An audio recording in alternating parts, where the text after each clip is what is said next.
Привет на всички, аз съм Краси и днешната ни среща е за преодоляване на всякакъв вид притеснения, свързани с това, че може да направите нещо грешно, нещо нередно или да объркате нещо, докато използвате пчеларския дневник Hive State.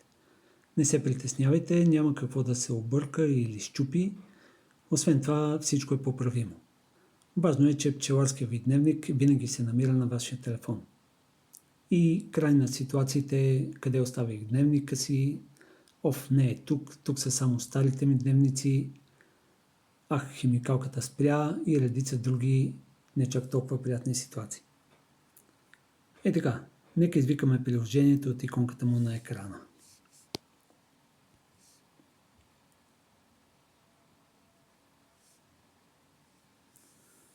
Така. Ако нямате регистрация, тя се прави възможно най-леко. Всички сте правили такава. Въвеждате потребителско име, валидна поща и парола. За целта докоснете регистрация горе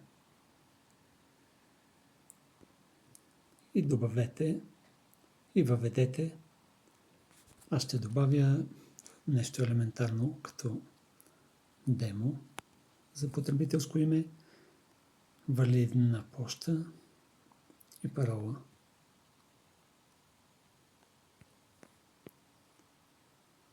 Докоснете регистрирай се.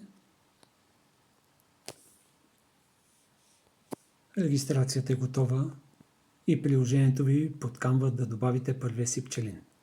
Задайте подходящо име, локация, дата на създаване и описание по избор. За целта докосваме бутона нов пчелин.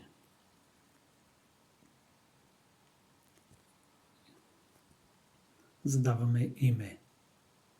Аз използвам населеното място.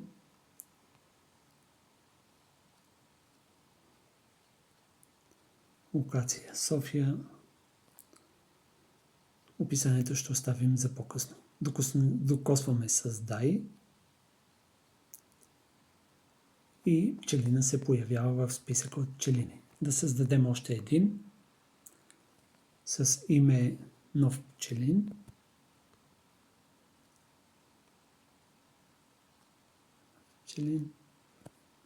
Локацията някъде е Разград. Оставяме описанието за по-късно. Създаваме. И така. Ако след време сте се сетили за по-подходящо име или нещо друго, не се колебайте. Посетете пчелина за оглед и когато сте сигурни, че това е пчелина, извършете корекциите. Така, например, в Пчелин Княжево може да поискаме да добавим на описанието, че се намира на източен склон.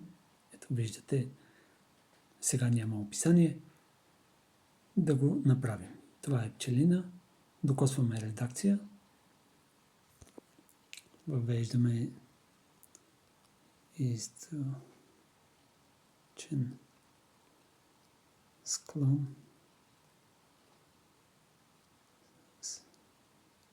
Шарена сянка. Идеално място. Докосваме запази и корекциите са отразени. Както виждате, в описанието вече фигурира. Всяко едно от полетата може да бъде редактирано, така че винаги, когато имате нужда, може да го направите. Сега отново може да влезем в режим редакция и ако не искаме да променяме нищо, просто докосвате отказ. И това е. Ето отново списък от пчелини. И сега, ако искаме да премахнем даден пчелин, това е най-естественото нещо, което бихте искали да направите, като следваща операция с пчелините, то трябва да сменим статуса. Първото нещо е да сменим статуса. Обърнете внимание, че няма начин да изтриете пчелин, който преди това не е бил изоставен. Да изтрием нов пчелин. Кликаме върху нов пчелин. Редакция. Сменяме статуса на изоставен. Запази промяната. И ето, както виждате, новият пчелин вече е с статус изоставен, отцветен в червено и поява на бутон кошче до бутон редакция. Натискате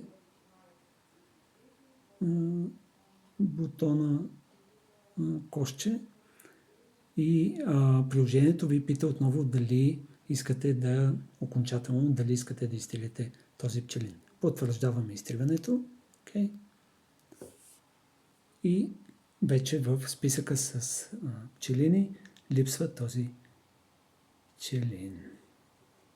Това е накратко. Видяхте, че с Hive State нещата са поправими и под ваш контрол. Надявам се, че успях да помогна на много от вас да преодолеят своите притеснения и да припознаят Hive State за свой пчеларски дневник и асистент. Успех и до нови срещи!